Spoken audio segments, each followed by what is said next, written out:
The course and I was amazed. We started slowly and easily with simple techniques that anyone could accept and do, and gradually, we worked our way into more unexplainable, but very powerful processes. After 5 days, I had a strong psychic experience in which, for a period of several hours, I was able to consistently pick. The course and I was amazed. We started slowly and easily with simple techniques that anyone could accept and do, and gradually, we worked our way into more unexplainable, but very powerful processes. After 5 days, I had a strong psychic experience in which, for a period of several hours, I was able to consistently pick. 1-2 Living in the Light. LIL Quark FM January 22, 8:42 AM page 12. Up specific information that I had no way of knowing except through my intuition. That experience began to dissolve some of my former limits on what I thought was possible. The most important technique I learned in that course was the basic technique of creative visualization, relaxing deeply, and then picturing a desired goal in your mind exactly the way you want it to be. I started to practice this technique and found that it was amazingly effective.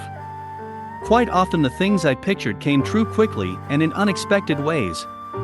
I became fascinated with the possibilities and took some other classes and workshops on similar subjects.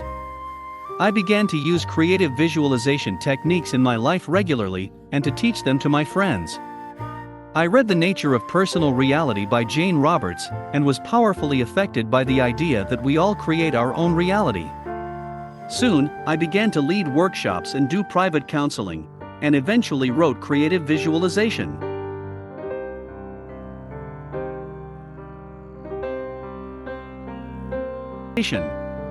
When I got the idea to write the book, I just wanted to gather all the ideas and techniques I had learned from various sources and put them down on paper in a comprehensive way. I thought I would write a little booklet I could give to friends and perhaps sell to my clients and a few interested people. As I wrote it, I was filled with self-doubt. Who am I to be writing a book like this? I'm no expert.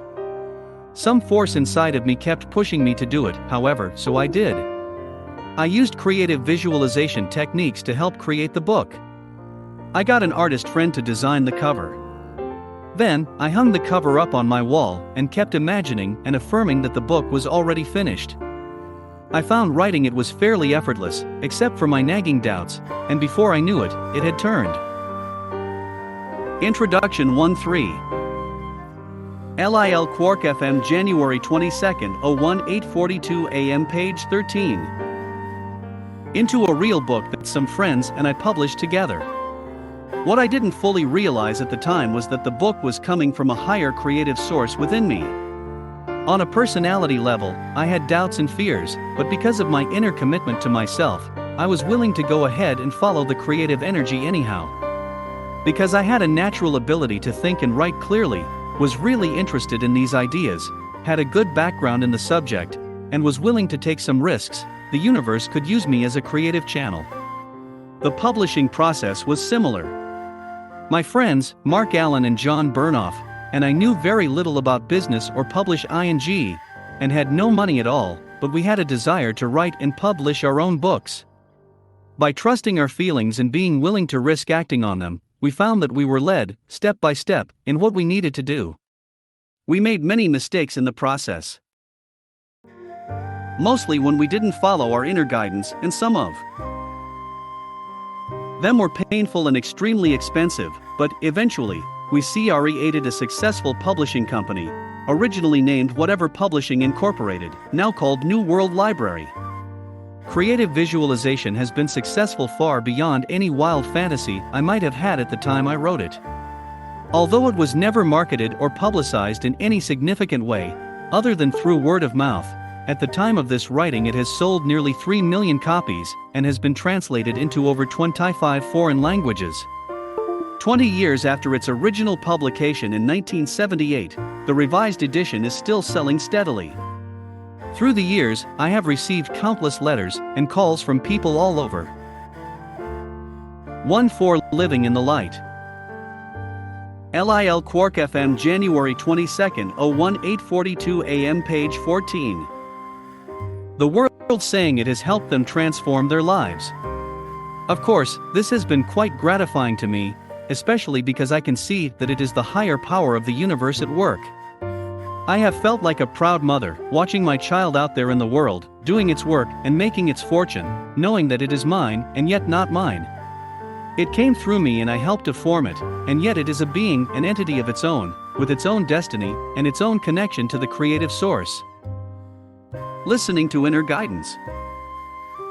When I first discovered the techniques of creative visualization and found that they worked, I was excited because I felt that through using them I could create whatever I wanted in my life. I was elated by the feeling that I could have everything I desired. This was an important step for me as it took me out of the essentially powerless attitude that I had previously, the attitude that life is something that happens to you, and that all you can do is make the best of it. It was in some ways a victim position, giving power to people and things outside of myself.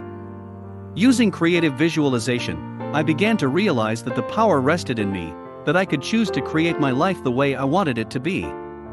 It was very empowering and very freeing. As I explored the process of creating my own reality, I gradually began to realize that the creative power I was feeling was coming from a source other than just my personality.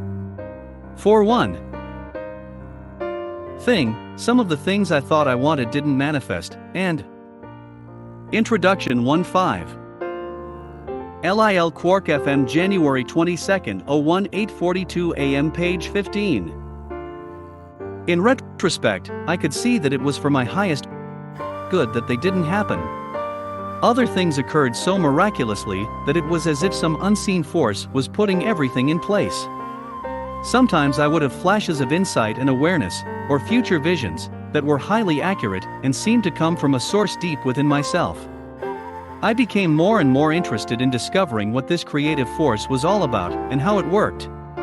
I began to realize that it, my soul or higher self, seemed to know more than I, my personality self, did about a lot of things. I saw that it would probably be smart to try to find out what that inner guide was telling me and follow it. Every time I did that, it seemed to work. Eventually, I lost interest in trying to control my life, to make things happen in a way that I thought I wanted them to happen. I began to practice surrendering to the higher power of the universe within me and finding out what it wanted me to do.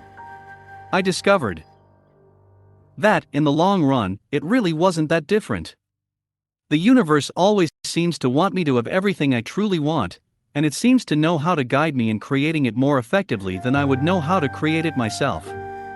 The emphasis is different though. Instead of figuring out what I wanted, setting goals, and trying to control what happened to me, I began to practice tuning in receptively to my intuition and acting on what it told me without always understanding why I was doing what I was doing. It was a feeling of letting go of control, surrendering, and allowing the higher power to be in charge. About this time, I met a woman named Shirley Luthman who